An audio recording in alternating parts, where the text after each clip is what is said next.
So if you haven't seen it, this came out a day ago. The channel on YouTube is Nick Freitas. I'm botching his last name.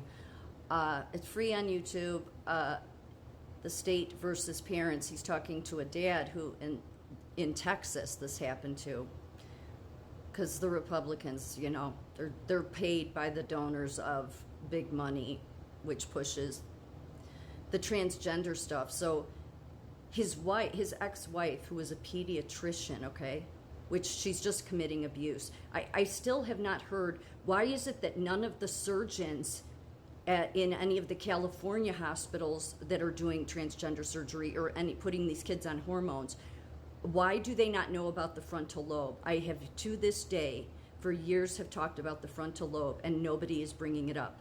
Yet I watched American Nurses Association, American Medical Association, National Nurses United promote this gender-affirming care shit on kids. And the frontal lobe, where impulse control and sound judgment and reasoning is housed, is not fully developed until, really, they say now, the mid-20s. But this is why we don't allow children to drink at 10.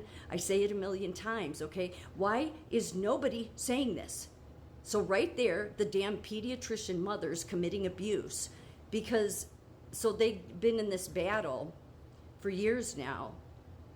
And it just so people realize, the transgender lobby in this country is the biggest, okay? But they're backed by a lot of big money, like Pritzker. The Pritzker family. Yeah, a big problem with our country is the Pritzker family. But there's also this guy, Paul Singer.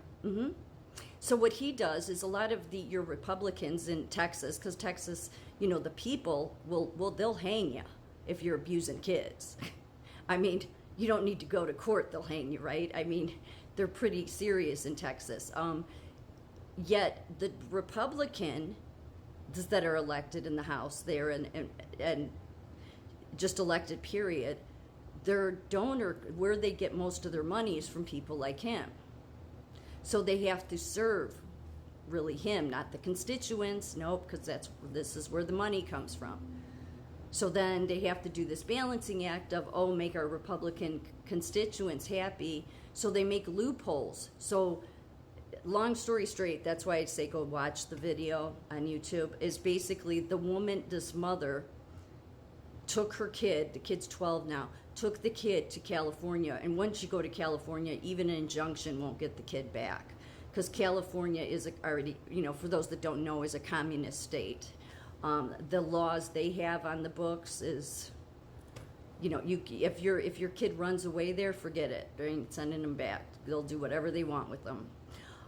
Scary times we live in. I know I'm not trying to scare anybody, but it's better to be informed so that you know what you're dealing with. Because somebody like him, who doesn't have any parents or kids or anybody's best interest at heart, just like Pritzker doesn't, but he funds the Republicans there.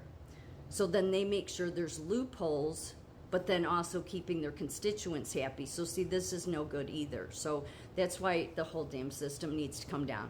The court system is another problem. I didn't realize family courts didn't come in until the 80s. Yeah, that's a corrupt system too. But even,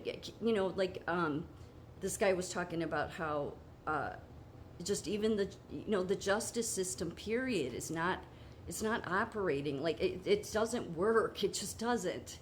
It doesn't. But this is ridiculous. So this guy's got to go to court, okay? So the mother takes him to California, which is the most radical state that will chemically castrate him. And yet this has been all because somebody diagnosed him at 3 years old as having gender dysphoria.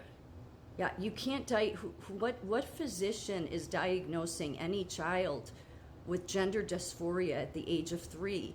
Not a physician that should be having a license, right? No, but I don't even understand these ones that are just who are these people that are putting these children without recognizing the frontal lobe? They cannot make the decision at these ages. We knew this science a long time ago. It's why we don't let kids drink till they're 21, okay? Because if they drink when they're 16, and they do anyway, right? But what happens? They're impulsive. They could tend to get in car accidents.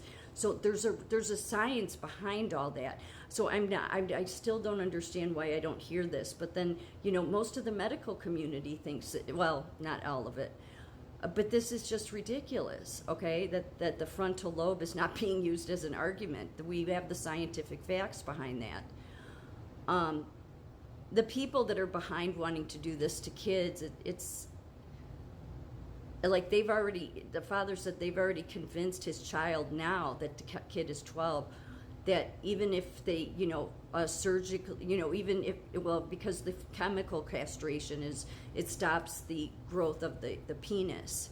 So they've already told him, even if you don't have your penis, we can still put your sperm on ice, and then when you go to have kids, you can have a kid and be a mother. Like, who is doing this to these children? And this, oh my God, the wickedness that is around, and it's this is going to destroy the medical community. It's going to destroy the medical system because of what this isn't the first parent I've heard going through this, and this wife of his, who's a pediatrician, she's the one that's abusing. It's simple. The fact that she's a pediatrician and she doesn't know that the frontal lobe isn't formed yet shows that, well, not only that she's a shitty pediatrician, okay, and shouldn't have a license, but that she's abusing her child.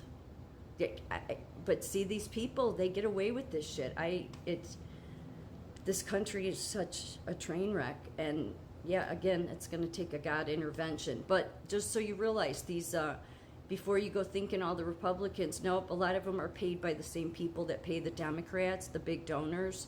So that's the reason why the whole system is broken. Yeah. And while the whole system is broken, a bunch of people are just going along with it, acting like it's normal. And I don't think it's going to work out for those people either. I don't. I think this is a time when everybody should be standing up and speaking up. There's much riding on all of this. And, when I saw that Trump is going to enact that 1798 Act, I was like, great, because that's what he meant when he said, I'll be a dictator for one day, because he's going to get all of these illegal aliens and all of these cartels out of here, and that's what needs to happen. I know that many Americans, you've still been so dumbed down and you've still been so demoralized to think, no, we have to just accept everybody or else we'll be called racist. Oh, well, call me racist if you want. You came into my country illegally, okay? You came in here illegally. You've hurt American citizens. I can't just go. I would expect that if I just go running into somebody's country, they're going to arrest me. I've broken their laws. So the same needs to apply here. But the left, the socialists, the commies, the globalists have convinced so many people in this country, no, to be politically correct, you should say nothing. No, you need to speak up, okay? There's nothing wrong with wanting to protect our country. And Trump's right. It took this 4 years, because otherwise, if Trump would have tried to do this without people having had to experience this, everybody would have been up in arms going after him, that he's some dictator. No, this way everybody will be saying, please, get rid of all of them, get rid of everybody involved, get rid of all the people at the border that were helping to smuggle people, even if they weren't a cartel, but they were a non-governmental organization. Go after all of them that have been involved in the invasion into our country. He will have nothing but 90% of the people in this country behind him. We're fed up with the bullshit.